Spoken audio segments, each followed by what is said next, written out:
अस्सलाम वालेकुम, मैं हूं वैस मंगलवाला और आज के व्लॉग में हमने बात करनी है क्रिकेट की दुनिया से सबसे बड़ी खबर जो आई है। पाकिस्तान ने ऑस्ट्रेलिया को वनडे सीरीज में हरा दिया है। 22 साल बाद ऑस्ट्रेलिया को उसके होम ग्राउंड में पाकिस्तान ने शिकस्त दी है। बड़ी ज़बरदस्त फतह है पाकिस्तान के लिए और इस परफॉर्मेंस पे हमने बात करनी है। उसके अलावा जो दूसरी खबर है पाकिस्तान के हवाले से, पाकिस्तान के लिए इंडिया अपनी टीम नहीं भेजेगा। पाकिस्तान में जो चैंपियंस ट्रॉफी होने जा रही है उस चैंपियंस ट्रॉफी के लिए इंडिया ने अपनी टीम भेजने से इनकार कर दिया है। ऑफिशियली तो ये इनकार नहीं आया है, लेकिन इंडियन मीडिया पर यह खबर चल गई है, तो इसका मतलब यही है कि ये ऑफिशियल स्टैंड है जो कि अभी अनऑफिशियली दुनिया को और पाकिस्तान को कम्युनिकेट कर दिया गया है इंडिया की तरफ से।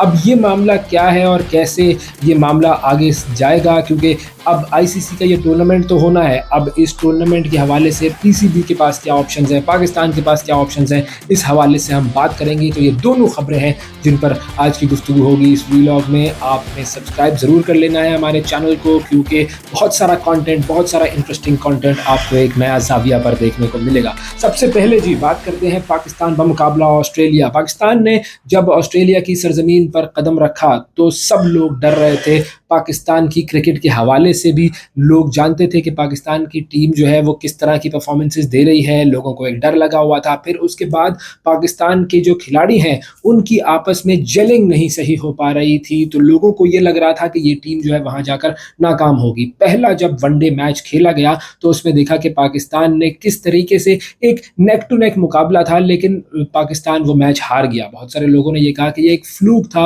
और पाकिस्तान ने 8 विकेटें ऑस्ट्रेलिया की गिरा दी, ये एक फ्लूक था। लेकिन उसके बाद दूसरे और तीसरे वनडे मैच में पाकिस्तान के बॉलर्स ने यह साबित किया कि उन्होंने वाकई ऑस्ट्रेलिया की सरजमीन पर, ऑस्ट्रेलिया की फास्ट पिचेस पर, ग्रीन पिचेस पर जो परफॉर्मेंस दी है वो वाकई कमाल की परफॉर्मेंस थी। हारिस रऊफ शानदार बॉलिंग की उन्होंने इस टूर्नामेंट के अंदर। दूसरे मैच में उन्होंने 5 विकेटें ली थी। उसके बाद जो तीसरा मैच था उसमें उन्होंने 2 विकेटें ली और इसके अलावा नसीम शाह बहुत ज़बरदस्त बॉलिंग की उन्होंने।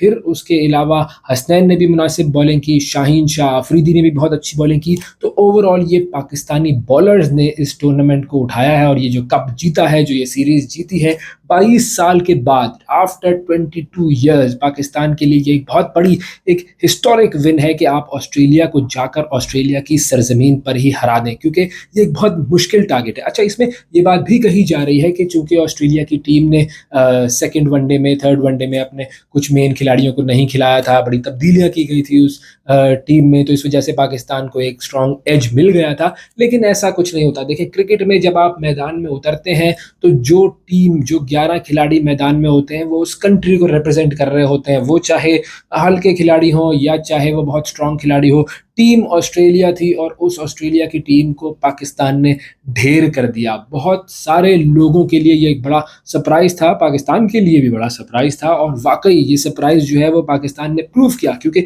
दूसरे मैच में पाकिस्तान की परफॉर्मेंस बहुत आला रही। बैट्समैन जो थे पाकिस्तान के वो तकरीबन 10 विकेटों से जीतने वाले थे, लेकिन साइम अय्यूब जो है वो दूसरे मैच में आउट हो गए, तो इसीलिए ये 10 विकेटों से ये मार्का सर नहीं हो सका।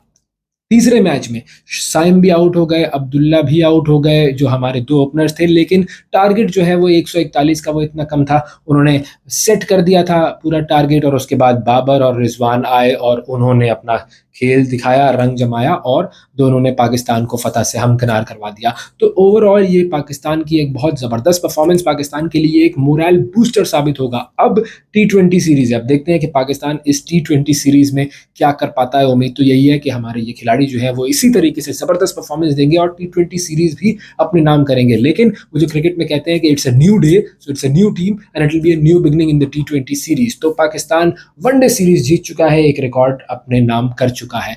अब आते हैं हम दूसरी चीज़ के हवाले से। दूसरी चीज़ जो है पाकिस्तान की वो है चैंपियंस ट्रॉफी, जो कि पाकिस्तान में होनी है। पाकिस्तान के लिए बड़े एजाज़ की बात है। लेकिन एक और चीज़, एक यहाँ पर एक दरमियान में आपको मैं रोकूंगा, पाकिस्तान के लिए एक और एजाज़ की बात हुई है, लेकिन उस एजाज़ का मामला ऐसा है कि पाकिस्तान ने उस एजाज़ को घास ही नहीं डाली और पाकिस्तान के लिए जिस शख्स ने वो एजाज़ हासिल किया है, हम शायद उसे वो इज्जत नहीं दे रहे जो कि हमें देनी चाहिए। ये हम सबके लिए शर्म का मकाम है। वो एजाज़ क्या है पाकिस्तान का, ये मैं आपको बताऊंगा थोड़ी देर में। वो शख्स कौन है जिसने पाकिस्तान के लिए एजाज़ हासिल किया है, ये मैं आपको बताऊंगा थोड़ी देर में। और हमने उस बेचारे शख्स के साथ क्या किया है जिस पर हम सबको अफसोस होना चाहिए, जिस पर हम सबको शर्म आनी चाहिए, ये भी मैं आपको बताऊंगा थोड़ी देर में। सबसे पहले बात कर लेते हैं जी चैंपियंस ट्रॉफी के हवाले से। अब चैंपियंस ट्रॉफी जो है उसकी तारीखों का ऐलान होना था, जो शेड्यूल है वो ऐलान होना था, लेकिन आईसीसी ने जो शेड्यूल की अनाउंसमेंट का जो इवेंट था वो मनसूख कर दिया है। अब मामला क्या है, इंडिया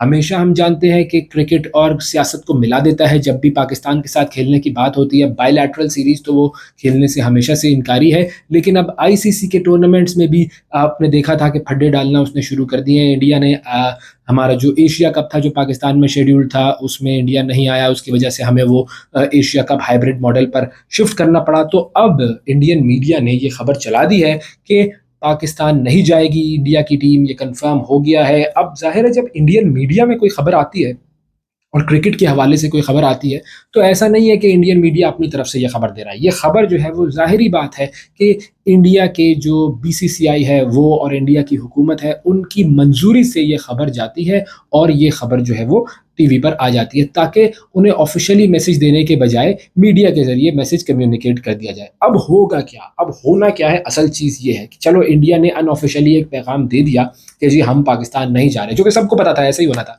लेकिन अब होगा क्या, पाकिस्तान आईसीसी को इन्फॉर्म करेगा कि जी इंडिया नहीं आ रहा है। फिर आईसीसी जो है वो बीसीसी से बात करेगा कि भाई बताइए क्या मसला है, आप क्यों नहीं जा रहे। फिर बीसीसीआई जो है वो अपनी इंडियन गवर्नमेंट से पूछेगा कि जी बताइए जी हमें क्या करना है। उसके बाद इंडियन गवर्नमेंट जो है वो कहेगी कि नहीं जी आपको नहीं जाना है, क्योंकि हमारा जो स्टांस है पाकिस्तान के साथ क्रिकेट खेलने के मामले पर वो स्टांस अभी तक सेम है, उस स्टांस में कोई तब्दीली नहीं आई। मामला यह है कि इंडिया के पास इस वक्त कोई बहाना नहीं है। अब वो क्या रीज़न देते हैं ये बड़ा इंपॉर्टेंट है, क्योंकि सिक्योरिटी का तो कोई इशू नहीं है। जब आप बात करेंगे कि जी पाकिस्तान में सिक्योरिटी नहीं है तो आईसीसी ये कहेगा कि सारी दुनिया की टीमें आ रही हैं, उन्हें कोई प्रॉब्लम नहीं है, आपको प्रॉब्लम है। तो इंडिया ये कह सकता है भाई ज़ाहिर है इंडिया का मामला अलग है और इंडिया को ज़्यादा सिक्योरिटी की ज़रूरत पड़ती है। तो आईसीसी ये कहेगा ठीक है हम अपना जो सिक्योरिटी का जो हम अपने सिक्योरिटी के नुमाइंदे हैं वो रख लेते हैं और आपको उस टूर्नामेंट में ज़रूर शिरकत करनी चाहिए, सिक्योरिटी का मसला हल कर देंगे। लेकिन इंडिया सिक्योरिटी के मसले का बहाना नहीं बना सकता, क्योंकि ये एक बहुत बोगस किस्म का बहाना होगा। इंडिया को कोई सॉलिड रीज़न जो है वो देना होगा, और वो सॉलिड रीज़न क्यों देना होगा, बेसिकली इंडिया की गवर्नमेंट अगर ये कहती है कि जी हम आईसीसी के टूर्नामेंट में शिरकत नहीं करते तो आईसीसी कर कुछ नहीं सकता। हाँ ये है कि इंडिया ने और सारी टीमों ने आईसीसी को साइन करके दिया हुआ होता है कि आपके जो टूर्नामेंट्स हैं उसमें हम शिरकत करेंगे। तो अब ये बैक ट्रैकिंग जो होगी इंडिया की तरफ से, उसकी वजह से इंडिया की थोड़ी सी साख तो ख़राब होगी। लेकिन 1 दिसंबर को जय शाह जो है वो आईसीसी के चीफ के तौर पर अपनी जिम्मेदारियां संभाल लेंगे, आईसीसी के प्रेसिडेंट बन जाएंगे वो। तो इसीलिए इंडिया की साख की भी कोई प्रॉब्लम नहीं है। अब होगा ये कि 11 नवंबर को ये शेड्यूल जो है वो शायद अनाउंस कर दिया जाएगा मोस्ट प्रॉब्ली। और ये 11 नवंबर को अगर अनाउंस होता है तो उसके अंदर क्या होगा, नॉर्मली 3-4 महीने पहले ही शेड्यूल अनाउंस कर दिया जाता है आईसीसी के टूर्नामेंट्स का। इस केस में ऐसा नहीं हुआ था। अब अगर 11 नवंबर को ये शेड्यूल अनाउंस करेंगे तो इसमें बता देंगे कि भाई ये मैचेस हैं, और कहाँ मैचेस होंगे ये नहीं बताया जाएगा, क्योंकि इंडिया की तरफ से ऑफिशियली जवाब आना बाकी है।